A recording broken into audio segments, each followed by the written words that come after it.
लखनऊ के Charbagh railway station पर अपना दल कमेरावादी की नेता और विधायक पल्लवी पटेल ने सैकड़ों समर्थकों के साथ यूजीसी इक्विटी रेगुलेशन 2026 को लागू करने की मांग को लेकर प्रदर्शन किया। सुप्रीम कोर्ट के षड्यंत्र में फाइलों में दबाने का काम किया गया। आज से ठीक 3 महीना पहले सड़कों पर उतर करके हमने अपनी मांग को सुरक्षा के लिए, शिक्षा पूरी होने के लिए, वंचित समाज के बच्चों के हक और अधिकारों के लिए यूजीसी इक्विटी रेगुलेशन को इस देश में लागू किया जाए।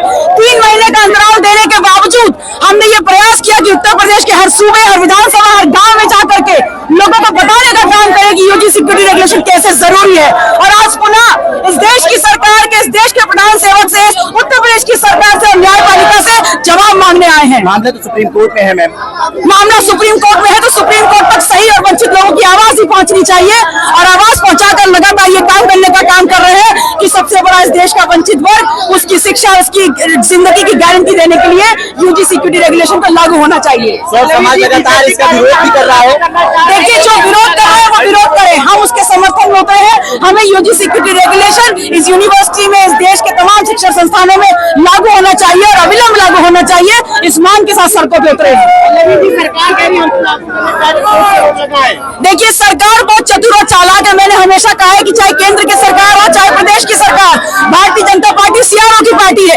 ये कहते कुछ और है, करते कुछ और है। इन्होंने यूजीसी इक्विटी रेगुलेशन इस देश की जनता को सुपुर्द करते हुए एक तीर से 2 काम करने का काम किया है। पहले तो वंचित समाज को बरगला दिया, उसके बाद अपने ही लोगों से सड़कों पे आंदोलन करवा करके इसको सर्वोच्च न्यायालय के जो घटनाक्रम है, जो तमाम न्यायपालिका है, उसे फंसाने का काम कर दिया। इससे पहले भी आपने पैदल मार्च करके ये मांग करी थी कि यूजीसी लागू होना चाहिए, लेकिन आपकी सुनी नहीं गई। एक बार फिर से आप देखिए, मैंने अपने पहले वक्तव्य से लेकर के आज 3 महीने के संघर्ष में लगातार इस बात को कहा है कि पुलिस चाहे सर फोड़ दे, चाहे हड्डियां तोड़ दे, चाहे जेल में डालने का काम कर दे, लेकिन जब तक यूजीसी इक्विटी रेगुलेशन 2026 इस देश के शिक्षण संस्थानों में लागू नहीं होगा, वंचित समाज के बच्चों को न्याय नहीं मिलेगा, तब तक लगातार सड़कों से लेकर सदन तक आंदोलन करते रहेंगे। बड़ी संख्या में पुलिस बल के जवान तैनात है, बैरिकेडिंग लगा दी गई है, आगे जाने से रोका जाएगा। अरे जाने से रोका जाए तो हम कौन से डरने वाले हैं? कमेरा समाज के लोग हैं। आज बैरिकेडिंग भी टूटेगी, प्रशासन की भी धज्जियां उड़ेंगी। यहाँ रेलवे स्टेशन चारबाग से शुरू किया और विधानसभा तक मार्च करेंगे। अरे आप उधर की फोर्स देख रहे हैं, इधर की भी फोर्स देख लीजिए। जो आम जनता है, जो सरकार को सरकार बनाती है और जिनके टैक्स के दिए हुए पैसे से इन तमाम लोगों की तनख्वाह बनती है। अगर इस पैदल मार्च से भी कोई सुनवाई नहीं होती तो आगे क्या कदम उठाएंगे? अरे तो फिर ये जो कमेरा समाज दोबारा निर्धारित करेगा कि कब सड़कों पे आ रहे हैं, फिर आएंगे सड़कों पे। क्या कहेंगे सरकार से कि इस तरीके से? देखिए, इसका हाल भी कुछ ऐसे ही होगा क्योंकि बंगाल के चुनाव के बाद अब उत्तर प्रदेश का चुनाव है। हालांकि आज महत्वपूर्ण ये है कि यूजीसी इस देश में लागू हो ताकि शिक्षा का जो अनिवार्य एक अधिकार है हर इस देश के व्यक्ति का, वो शिक्षा का अधिकार सुरक्षित रह सके। ठीक है। देखिए,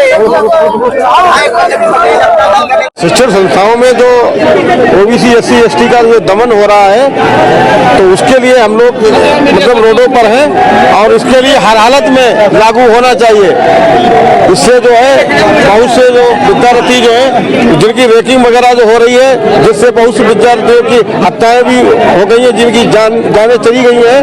लिहाजा शिक्षण संस्थानों में अति आवश्यक है और इसके लिए धरातल पर जब तक लागू नहीं होगा तब तक हम लोग संघर्ष करते रहेंगे। सरकार की कथनी और करनी में बहुत बड़ा अंतर है। सरकार कहती कुछ है और करती कुछ और है। सरकार तो ये भी कहती है कि सभी लोग एक बराबर हैं। अगर सभी लोग एक बराबर हैं तो 5 साल के अंदर 60 महीने होते हैं। 20 महीने के लिए ओबीसी का मुख्यमंत्री बनना चाहिए, 20 महीने के लिए सबल का मुख्यमंत्री बनना चाहिए, 20 महीने के लिए एससी का बनना चाहिए, तभी तो सभी बराबर हैं। कहने